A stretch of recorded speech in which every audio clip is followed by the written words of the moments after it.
right, guys, welcome back to another episode of the Three Rivers Rundown podcast. You got the usual cast, me, Joe, Dom. Guys, how's the past week? How we doing? Pretty good. We had a good weekend. All I can say is that I'm happy that we don't have weekly wagons anymore because I lost every single one of my bets this weekend. That's serious. Well, yeah, but I lost most of mine. Couple brutal beats from you too. Like bad beats. How many? There's like 3 March Madness bets you lost by a total of like 4 points. Yep, won a buzzer beater. The a pointless buzzer beater, by the way. A pointless. Yes, a pointless. He was down by 6, shot like a half court shot, freaking sunk it, and you had the other team at minus 3.5. Mm-hmm. The other game I had the over in. They didn't score in the last minute and 30 seconds, and the other game I had the over in. They lost by 1.5. So yeah, it was a bad weekend. So I'm happy there was no weekly wagons this week. That's all I can say. But you know what? Thank goodness it's about to be Monday, start of a new week, and there's more bets to be made, and there's more bets to be won. So. That's correct. Yeah, I need to get back on that. I was doing pretty good for about a 2-week stretch, but then I went back downhill. So we'll see how it goes. We'll figure it out. I haven't bet in a decent bit since the Super Bowl. I haven't really bet much, but started the MLB season this past Thursday. Shout out to the Pirates. They look like they are in mid-season form already. Mm-hmm. But since the season started for baseball, I've been hitting a decent amount of bets. So I feel like that's your sport too, though. That's your sport. Yeah, but especially the beginning of the season, like there's like no rhyme or reason. There's no like analytics to back up anything you do. But like the one bet I did, I just looked. It was a Tyler O'Neill anytime home run opening day, and he got it. And this is the 6th season in a row he's had a home run on opening day. 6 seasons in a row. It's a wild stat, dude. That's insane. So, is that like legit? Yeah, like legit 6 seasons in a row he had an opening day home run. The first game the past 6 seasons, Tyler O'Neill has hit a home run. It's unreal. It's wild. What do you guys think about the now that we're talking about baseball, the bats from the Yankees where they're trimming down to the middle of the barrel to get more power or whatever? It seems like it's working. It seems like it's working. Yeah.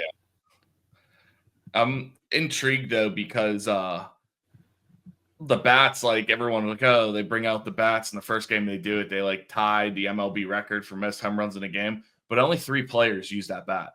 Aaron Judge doesn't use that bat, and he had 3 of those home runs. So, yeah, I think that bat, it's like cool because, like, from what I heard, is they went to I forget what college it was, but they were like they had someone analyze like certain players on their team, like where they hit the ball most frequently, and it was like just an example is Anthony Volpe always like hits the ball on the logo of the bat, which is right under the barrel.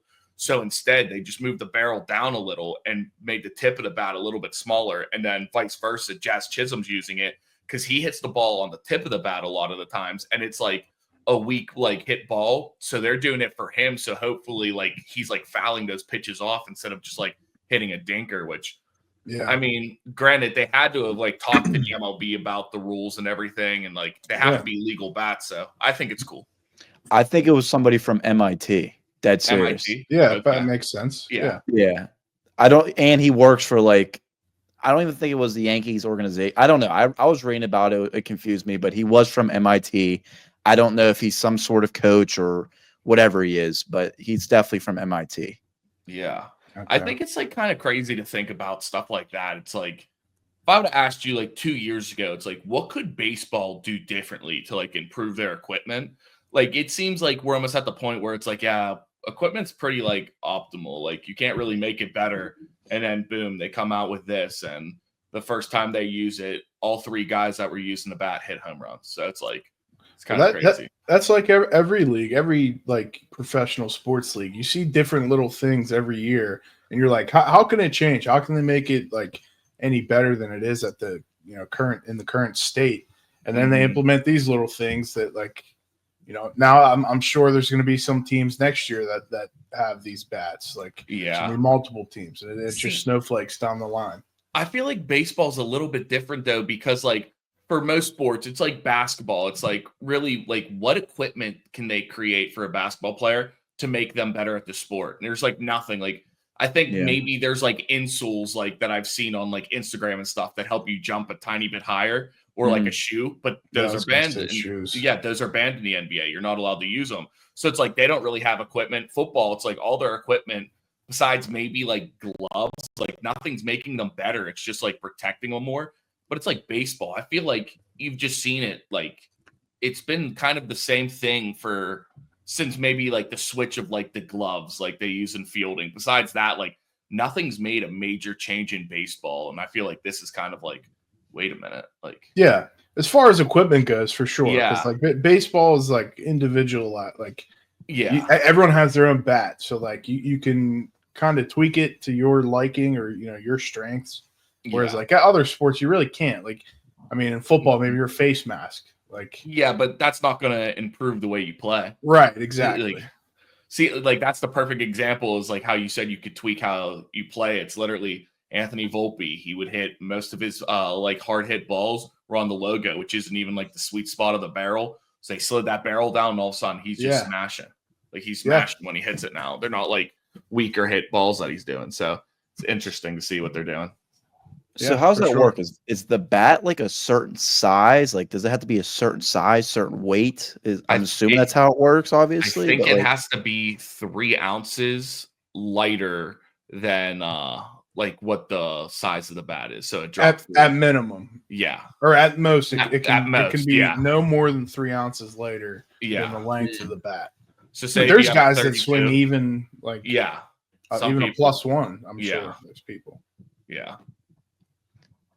So it's interesting. But also, I do want to, before we get into the main topic of this podcast is football, I would love to talk about how we said Pirates are in midseason form.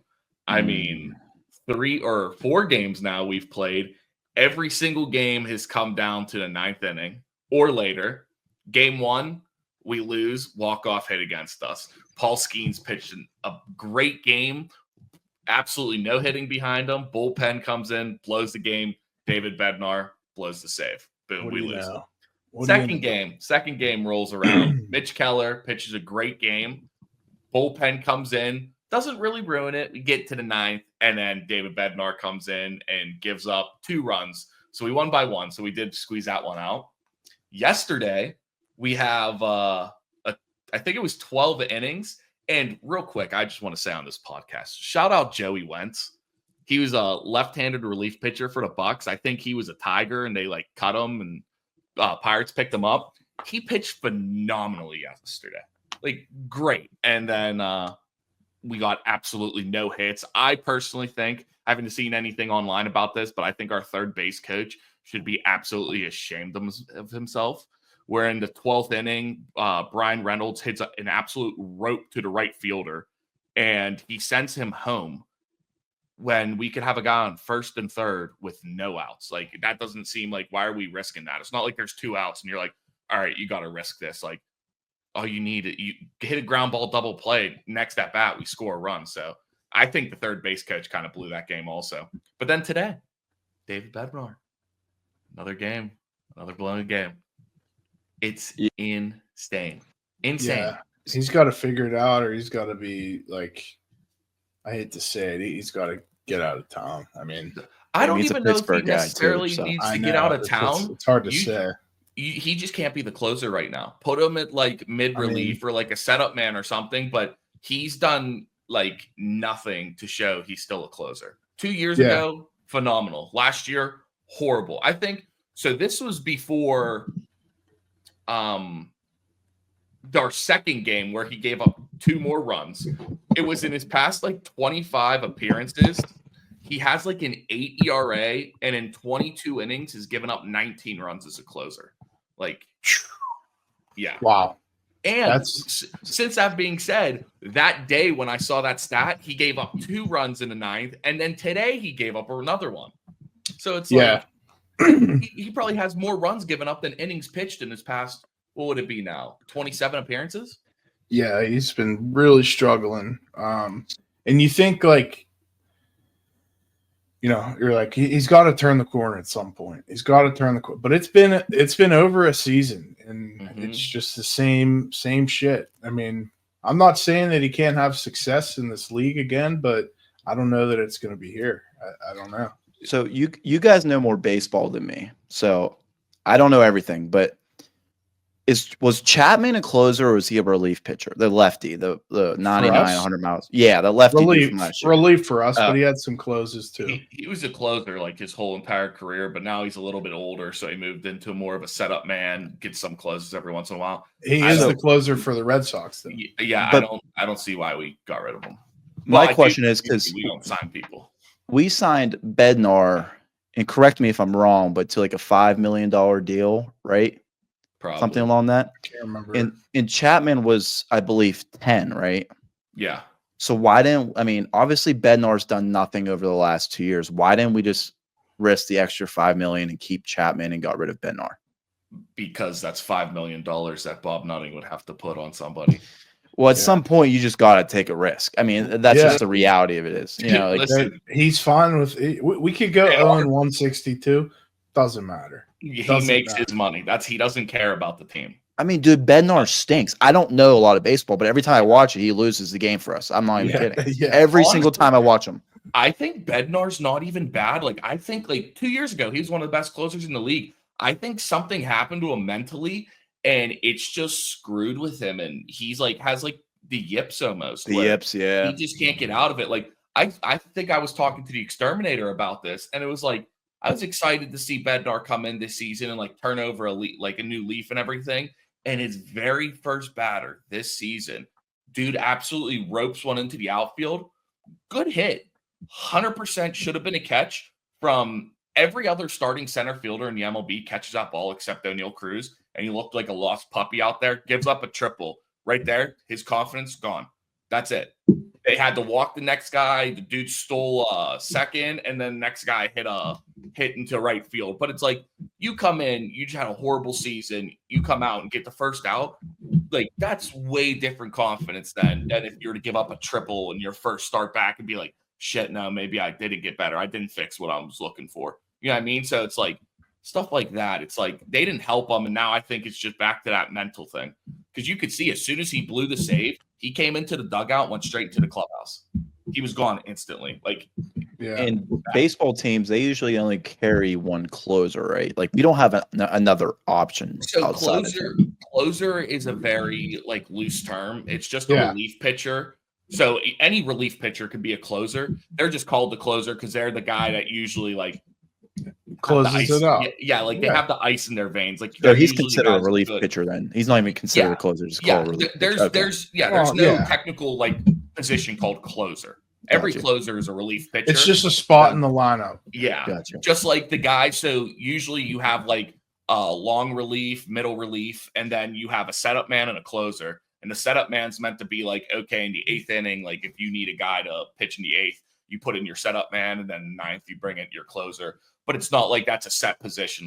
Any relief pitcher can pitch in any spot. Doesn't matter. Then we just got to stop bringing them in. Well, that's the answer. Then just try somebody else. Just give it a shot. Well, there's other opportunities. There's other opportunities in games where maybe we're up by 6 and we're in the 6th or 7th inning. Our starter's getting tired, has some fatigue. You bring him in, finish up that inning, see how it goes. Maybe let him go into the next inning. You have to find spots, find him opportunities, and you have to let himself work through it and prove himself to be back to where he was.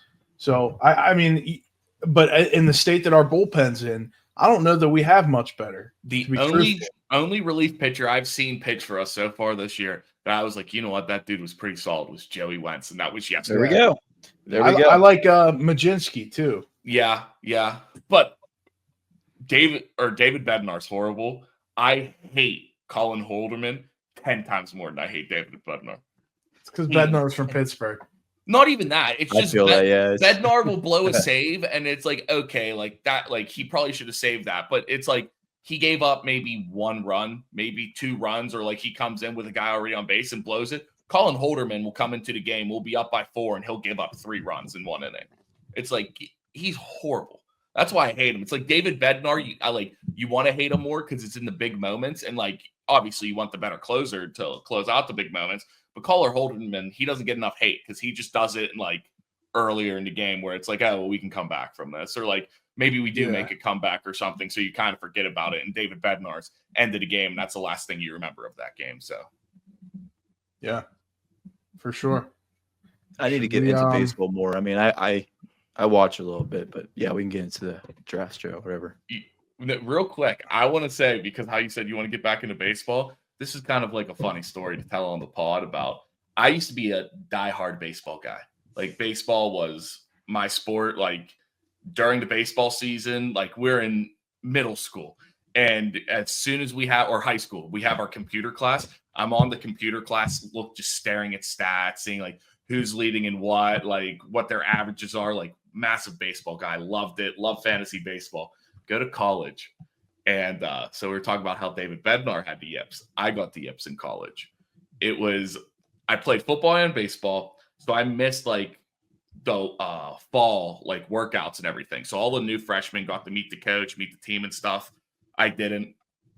So it was like the first day after football where baseball had practice, and I went to it, and I was catching a bullpen for the ace of our team. He ended up being team MVP, stud of a player. And I was catching his bullpen and doing fine, whatever. And the pitcher throws a pitch, and I catch it, and I go and I throw it back to him. And like, like this is my first day. I'm trying to show off my arm a little. So I'm like kind of zipping it back to him.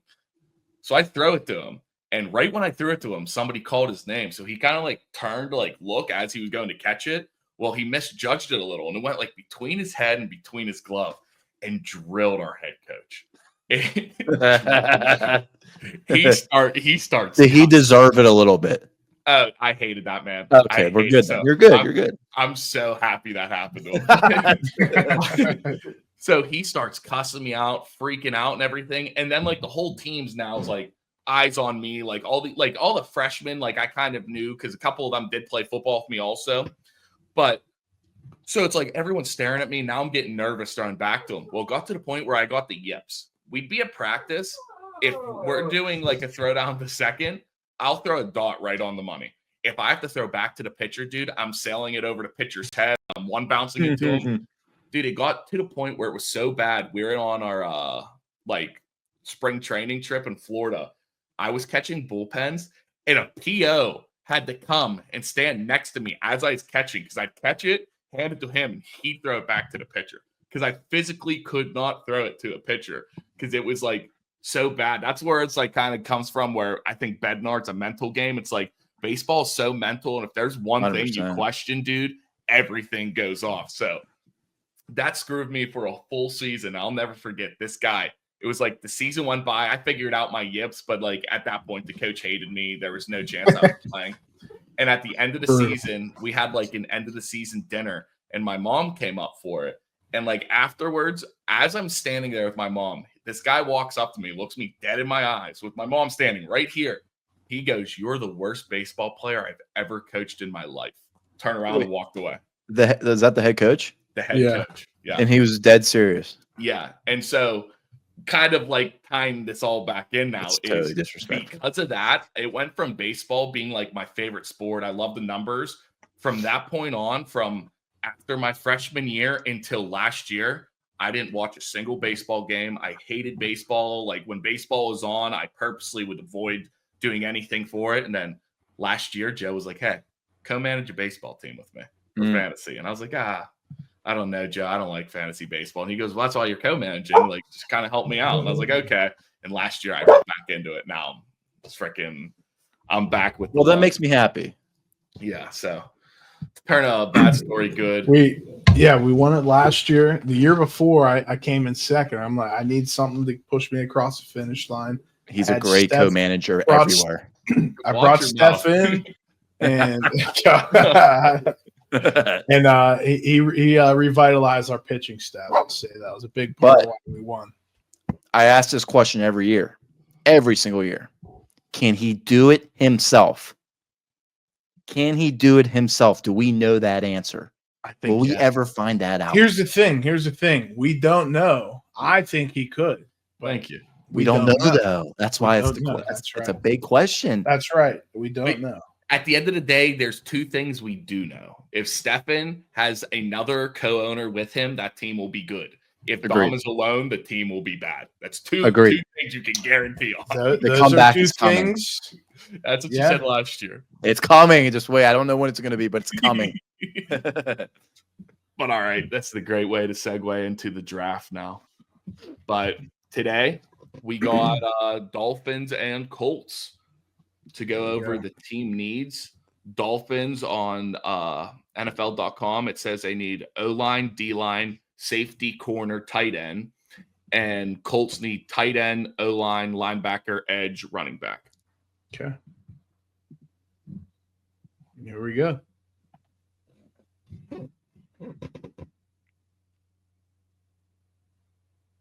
Any way you can restart this and put this on fast. Yeah, please. We ain't doing this for the whole time.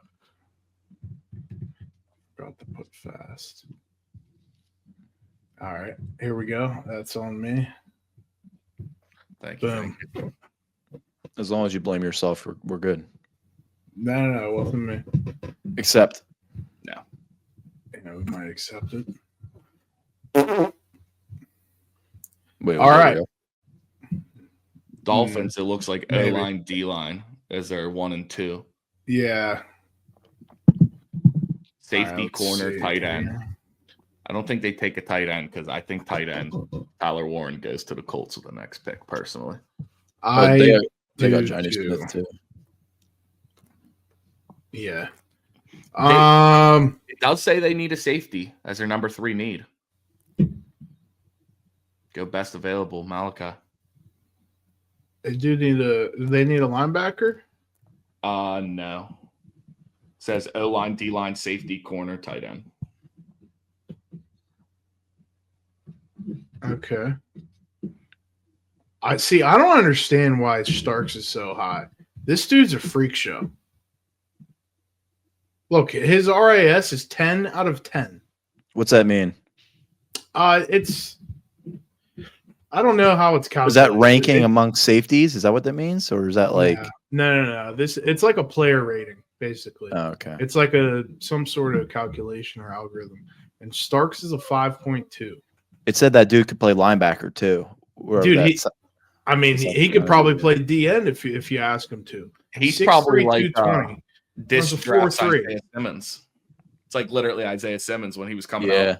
But Isaiah Simmons turned out to be a bust. I'm not saying this guy will be. Yeah.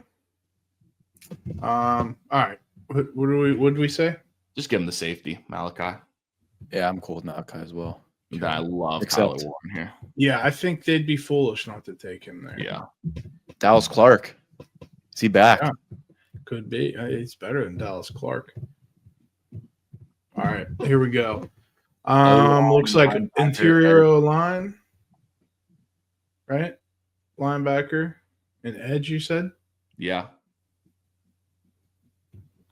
I'm big on that Xavier Watts, dude, man. I really like him. I don't think they even need it, but I'm just saying that out loud. I like Xavier Watts. Let's see. Are any of these tackles able to kick inside?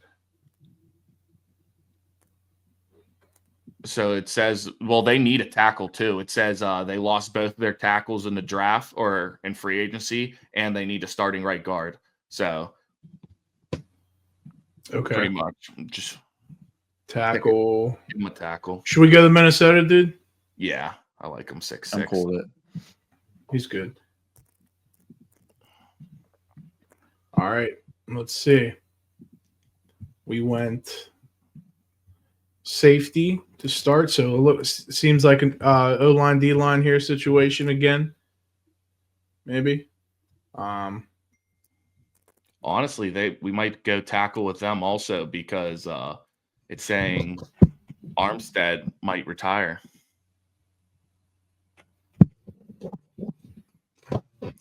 Should we go Williams or Connerly? I don't think we drafted Connerly before. Yeah, let's go Connerly. Give him some love. Wow, look at Jackson. I agree. He just went. Yeah, he fell though. That'd be great for Pittsburgh. I mean, Yeah. All right. Colts. I like that Wilson, that Jared Wilson, dude, Georgia guy too. Yeah. I also like Kyle Kennard, edge. Seems like South Carolina has a decent amount of prospects. You guys notice that? Yeah. They got like 4 or 5 guys that are in the top, 200 or whatever, 100. Right. Should we go Wilson? It says they need a center. And they just lost Kelly, right? Or whatever his name was, the center. Was it Ryan Kelly or whatever? Yeah. Ryan Kelly. Yeah, they need a center. Okay, we'll do that. That's fine. Oh, we got some barking dogs. Go ahead, Nate. Except That was Cooper. That's Nick. There we go. Okay. All right. So we got safety and no tackle. Maybe a D lineman.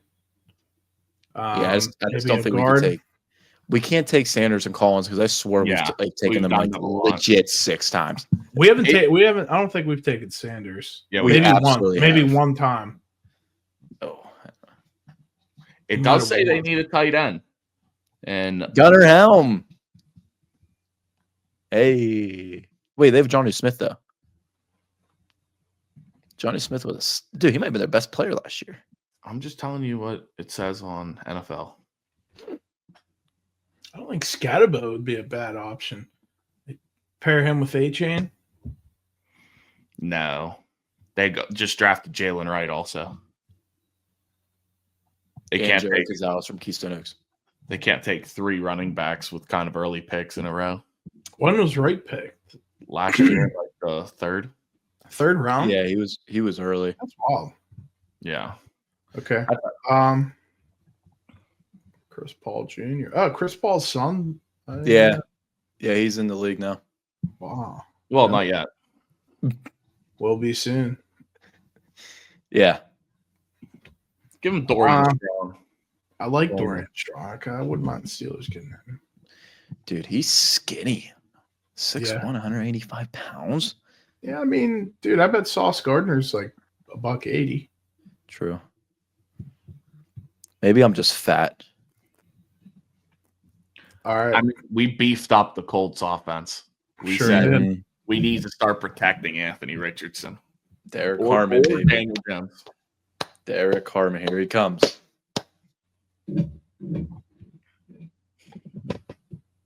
Where's Abuka fell to the second? Yeah, he went to Pittsburgh. Yeah, he did, Steph. I like Harmon, honestly. I don't hate that for the Steelers. I also like Kenneth Grant. So I'm good with either one of those two. Where'd Grant go? Michigan. Kenneth Grant, Michigan. Yeah. That's crazy. They might have 2 first-round D tackles. Look at this. Not a big fan about that. Not a big fan. I'm never worried about Cleveland. No, but I'm saying like I like the player, so like I don't. Yeah, that's how I felt about Baker, man. When Baker went there, I was like devastated. I was devastated. Okay. There's Milrow. Milrow went in the second there. I saw that. Tyler, yeah. And there's Elijah Arroyo. Wow, Jackson Dart in the 3rd round to the Giants. That's a steal. Wait, who did Giants take in the 1st round of this draft? Dude, it Tyler was Travis. In the 3rd round, did they take who did the Giants take? Was it Travis in the 1st round? Will Campbell. Oh wow. Wait, go back to the 1st round? When did what's his name go? Shadur 9. I told you guys that one. I told you, don't be surprised if New Orleans looks at quarterback. I'm telling you. No, I would be surprised if he falls to 9. That's what would be surprising to me. I never listened to all the reporting, but like I've seen so many different mixed reviews that he's going at 2, he's going late in the 1st. Like, yeah, I don't usually listen to it. I think he won't go to 9. I think he'll obviously be before that, but some dudes know their stuff. Some dudes don't. It's just, you don't know who to believe, but Well, I think it could be Dion at work. Maybe sending some signals, maybe some false information out, trying to raise Shador's draft stock. Dude, why wouldn't he want to go to New York though? I like Dable. I think Dable's a great coach. You got Malik Neighbors now. Just like playing in New York's pretty tough. I mean, like the media is so critical there. Like they love that though. They love that. Yeah, they live for that stuff. Look at him in Colorado, dude. You saw him on the news every day. Yeah, every day. Colorado. Yeah, well, that's media, because of his dad. Yeah, it's way different media. They're going to tear him apart. No. In professional sports, the media are going to try and tear you apart and get you to like. You don't think they were trying to do that at Colorado? To an extent. I mean, he's still a college player. You can't really verbally attack. They don't care, those reporters. They're trying to make. A name. I don't even think it's so much about the media. I think it's about the fan base, and I think Colorado fan base is different than the because he was their savior. I mean, he pulled them out of the depths of. Okay, all right. What if Dion was the head coach at USC or like a Penn State? Imagine that. It would be way worse. It'd be the same level as it would be at the Giants. It would be. Colorado opened up for him. That's what's your point, though? My point is, I think they just thrive in that. They like that. I think he wants to go to New York. I do. He's wearing that New York chain around, think he's going to get drafted there. He wants that. He wants to live in that city, and he wants all these headlines on his name. Real quick, I do want to say, I think the most unrealistic thing we've seen is Carter falling to 4. Yeah, that is crazy. But I don't think like he's. I'm not saying it as he doesn't want the attention. I'm saying that like I feel like Dion wouldn't want him to go to the Giants, like just to stay out of that negative spotlight. He'll be in the spotlight regardless of where he goes, but like New York's a tough place. It's like the media is cutthroat there. The fans are cutthroat. They'll ship you off in a heartbeat. Like I don't know, and especially to like really like to start out your career as someone who's not really proven in any regard. I feel like it's just tough. I don't know. Yeah, I just think he's the type of player that would thrive in that city. Of all the players in this draft, I think he thrives. Would you say my hair's bad? No, mine. I'm sorry. I left myself. Sorry. Oh, no, you're good. I just think he's the number one player in this draft that is most likely to thrive in that type of situation. I do. I just think he's built for that. I'm not saying he's going to go out there and be this great quarterback. I'm not saying that by any means. I think he'll be okay with the media. Correct. I think he'll be all right. Fair. Like I said, I'm not saying he's going to be the next, Justin Herbert or, Eli Manning.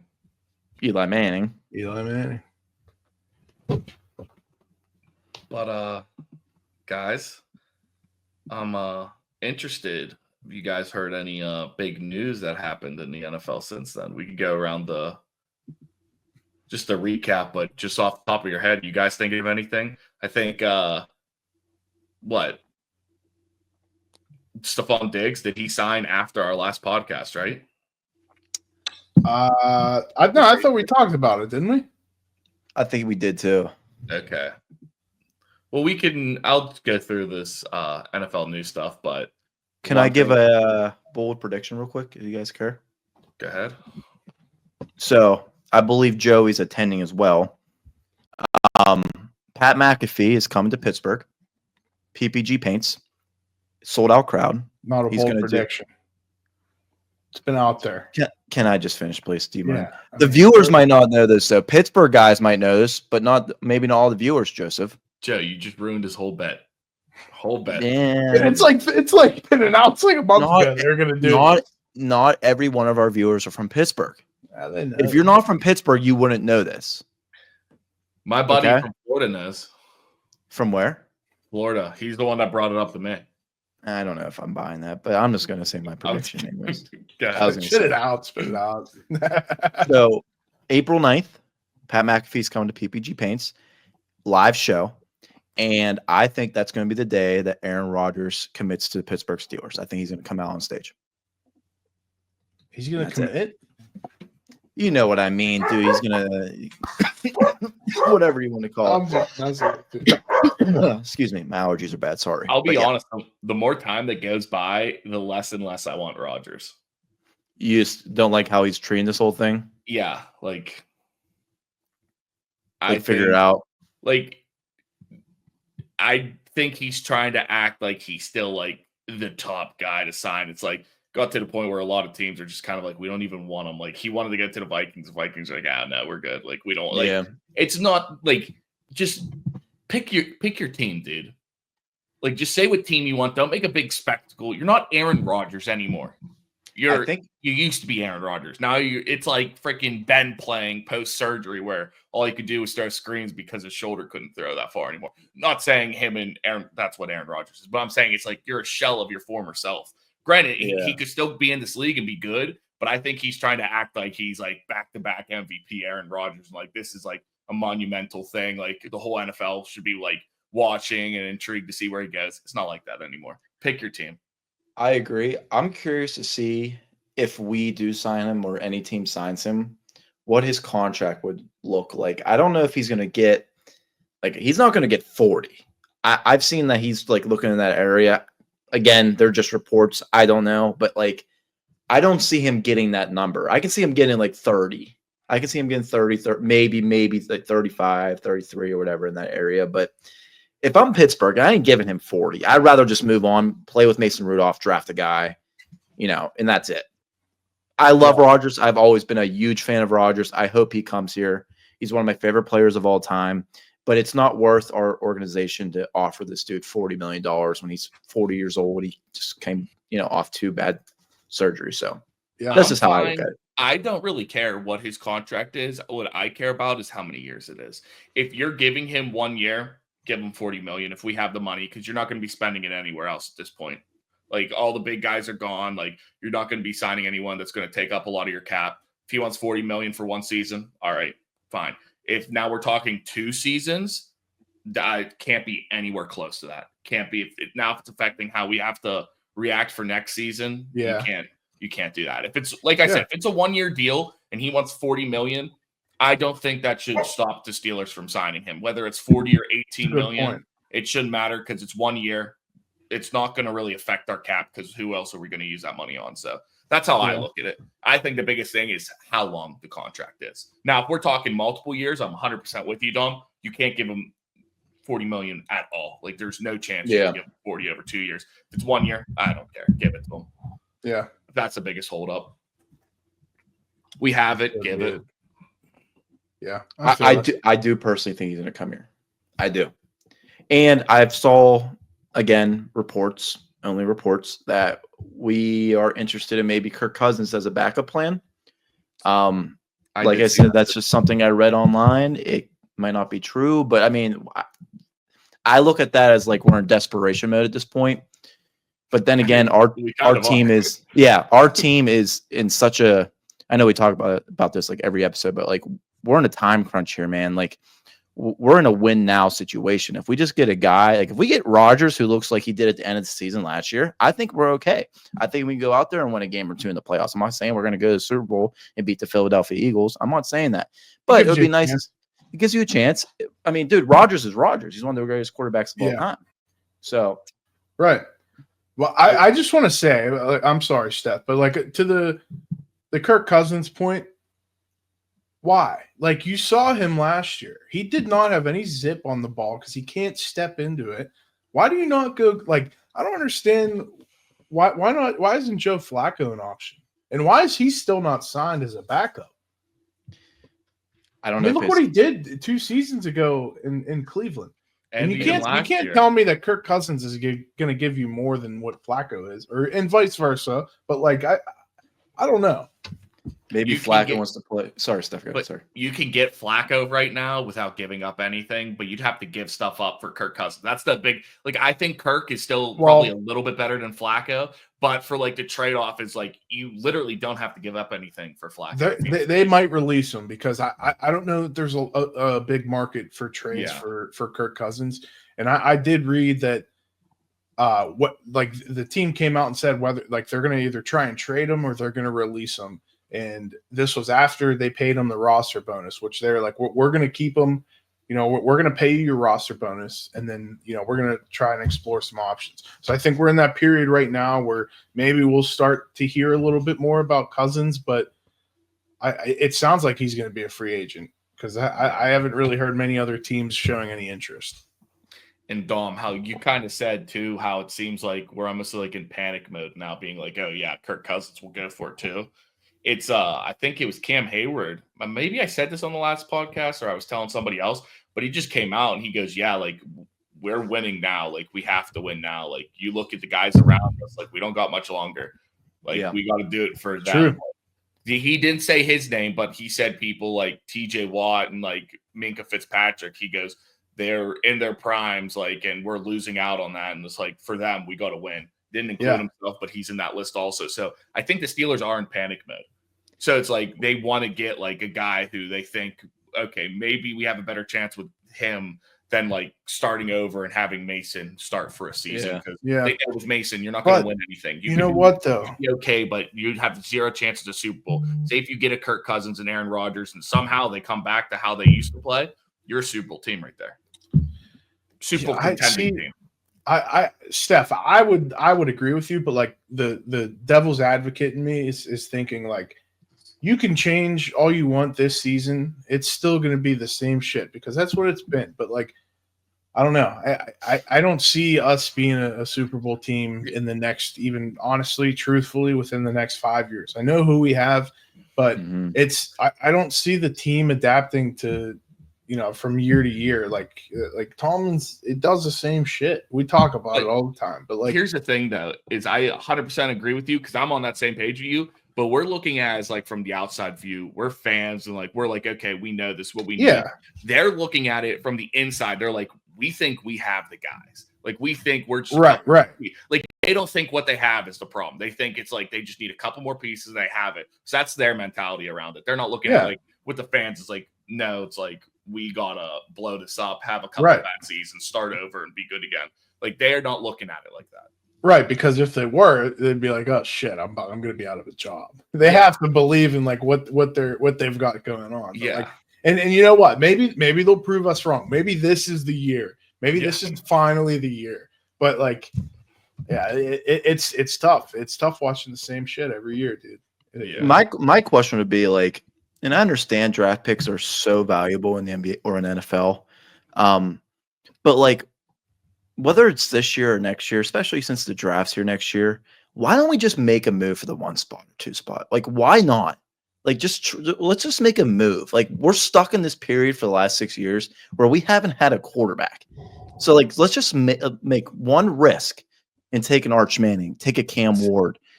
Just try it out. Just make the move. It's more than one risk, I think. I would love that, but the only problem with that for me, Dom, is I was seeing it was like top trade candidates for the Titans if they wanted to move from the 1 spot, which I don't think they do.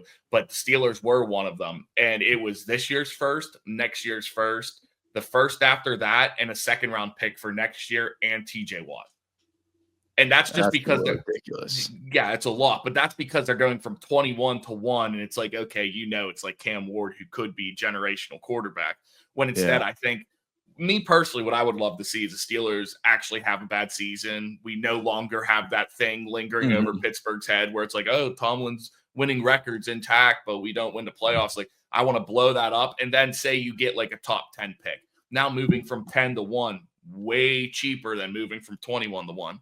You might only have to give up 2 first-round picks, or you can give up 3 and maybe possibly keep a TJ Watt. Or maybe we're even worse and we're top 5. Who knows? But just from 21 to 1, you're giving up like a ridiculous amount.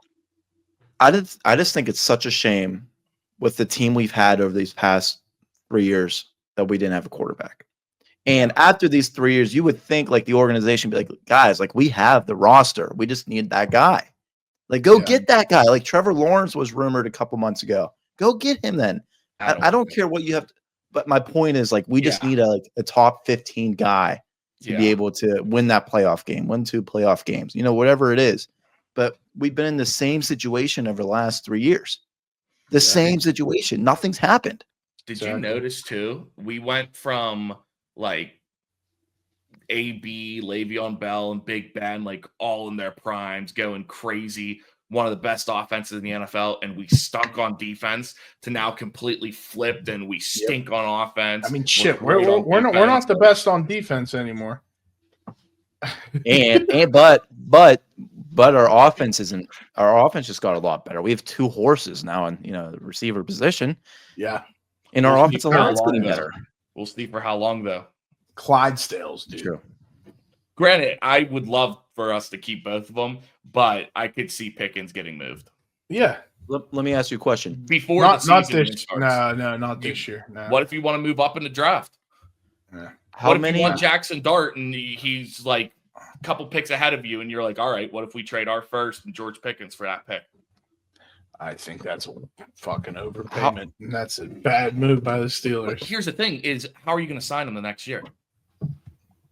Well, you don't. That's probably the reality. Of it is we're probably not bringing him back. That's why I'm saying it sounds like it would be that. It sounds like it would be a bad deal. But if you're like, okay, we're going to move on from a guy because I'm sure the Steelers already have a great understanding if they're going to bring him back or not. They're probably like, if we keep him for this season, he has to like do like this statistically or like blow us away for us to give him another contract. So they probably have a good idea. So if they're like, all right, what if we could trade up and get who we think is like our guy at quarterback? Well, then we move on from a guy who we're only going to have for one more season. But we could lose get our next but you lose a massive weapon this year. You lose a massive weapon.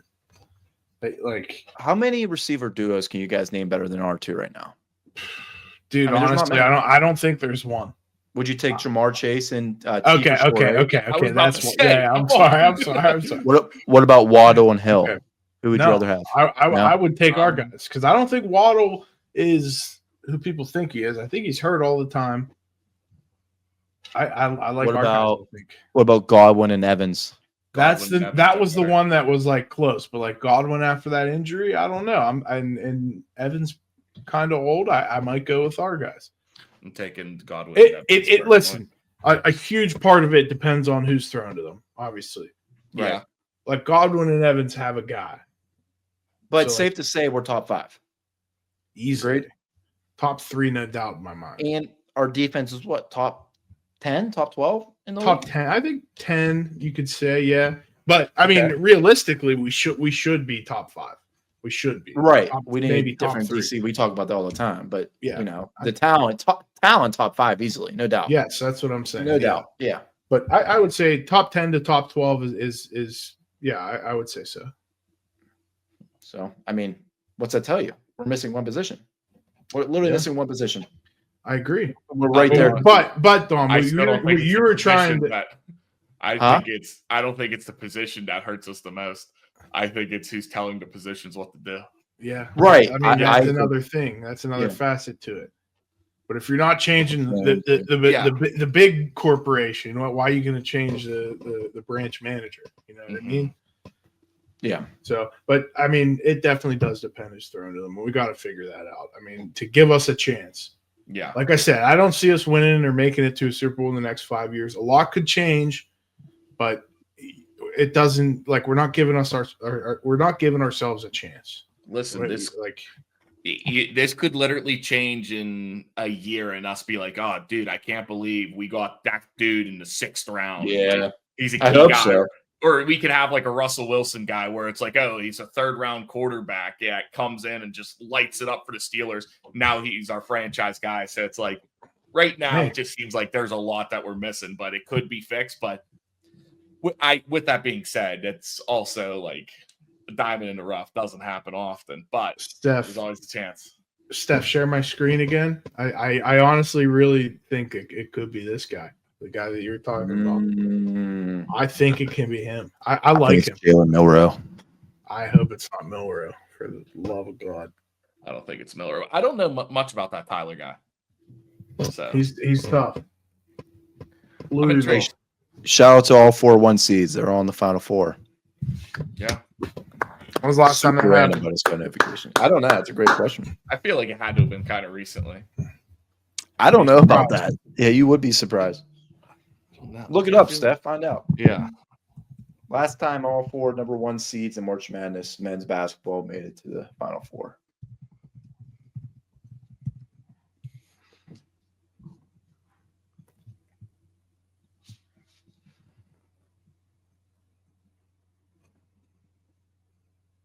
I'm going to say not. 2000. Oh, go ahead, Joe. I'm going to say not within the last 8 years. Okay, it's way longer. Well, I wouldn't say way longer, but 2007. close. 2008. Who was it? Do you know the teams or no? If you don't, you don't have to look at. I was just. Let's try and guess. Yeah. Let's try and guess. Two All teams, right. I think you can guess. Two other teams, like I wouldn't have. I'm going to go UConn. I'm going to go. It gotta be Kansas. Kansas. UConn, no. Kansas, yeah. Duke. No. Memphis. Yes, that was the one I didn't think you got. Well, one of the teams I didn't know if you guys would get. North Carolina. Yes. Kansas defeated North Carolina. UCLA. Championship. Yes. UCLA. Yeah, Derrick Rose, Darren Collison. Russell Westbrook? Nah. Yeah. No, he might have been there, yeah. With Kevin Love. Kansas won. Wait a minute. Wait, guys. The last time this happened was probably the first time I ever did a March Madness bracket because Kansas won that year. Wow. Because of that, I say Kansas every year. Mario Chalmers led Kansas. Joel Embiid. Also, shout out Sidney Crosby with the overtime goal today. Shout out. Attaboy, Sid. Shout out. Hey, wait. While we're giving shout out from me and Steph to Tyler Soderstrom, first baseman, catcher for the Las Vegas Athletics. Number 1 first baseman in fantasy baseball after 3 home runs starting the year out. Don't know who that is, but I'll give him a round of applause. Clap him up again. Let's clap him up again then. All I'm saying is if you see the No Sox draft an athletics hitter, be afraid of him. And if you see the No Sox pick up the starting pitcher for the Chicago White Sox on opening day, be terrified of him too. Yep. Wait, isn't it that where's that good what's his name? Garrett Crochet from the Red Sox. What's his name again? Garrett Crochet. He went to the Red Sox. Yeah, he was a beast. Stud, dude. I told Joe last year for fantasy baseball, it's like I always look after the draft because usually like some teams wait to announce who the starting pitcher is on opening day.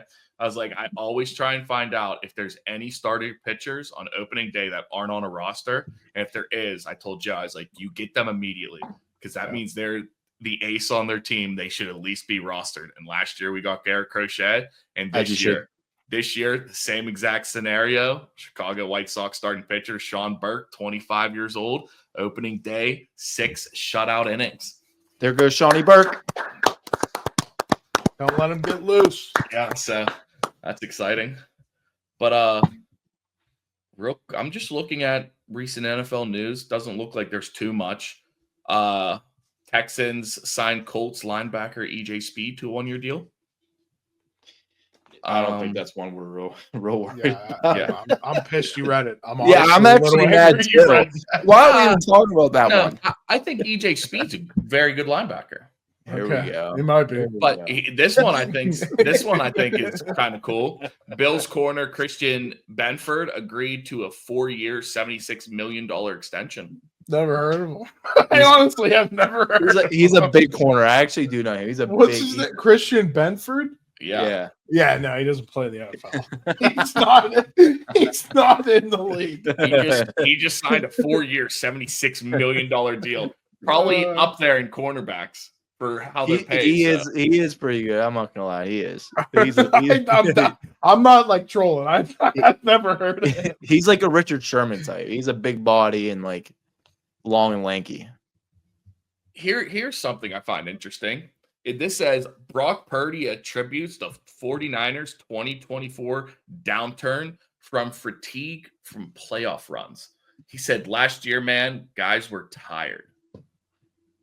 After 3 straight seasons of making deep playoff runs, they were tired. Imagine if the Chiefs said that. You can't. They're in the Super Bowl every season. You want to talk about being tired? I think they did. Like the Chiefs said something like that actually. It's like they can't keep doing it every year. Like it's like mentally. But I'm saying they've made it to the AFC Championship like the past 7 straight seasons. Yeah. And the Super Bowl of how many of those seasons? I think it was more the Super Bowl. But I'm saying, like, what has their downturn been? the 49ers are horrible. I mean, we just did their draft last year. They're a top 10 pick. I'm sorry. I wasn't talking about like their downturn, just like they were tired. They said like it's just like mentally, I think, tired. Yeah, but I think it's crazy that Brock Purdy saying it's because they were tired from the playoff runs. Like, that's crazy to me. That seems like that's something he probably should have kept to himself. I agree. Ravens give Harbaugh a 3-year contract extension. I did see that. I don't even know how to pronounce his last name, but Awuzie that he's excited to be back in AFC North, and he thinks he's on the right side this time with the Ravens. He was with the Bengals before, right? Yeah. Chidobe? Yeah. Chidobe Awuzie. Bob Jacoby?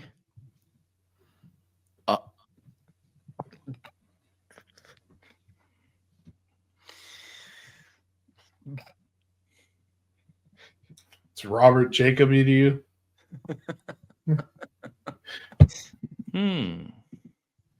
This is interesting. Myles Garrett said any team that wants to make it far needs a quarterback. So he might be. He's right on the button there. But who's our quarterback right now? Kenny Pickett. So he didn't say they were making it far. but he's going back there because he thinks they're going to win. So that hints to me that the Browns will be taking Shedeur at the number 2 pick. Could be. Not a lot of news happening. Gardner Minshew aims to bring good energy in practice as Patrick Mahomes back up. Yeah, I bet he does. What a guy. What a guy. Besides that, that's pretty much it.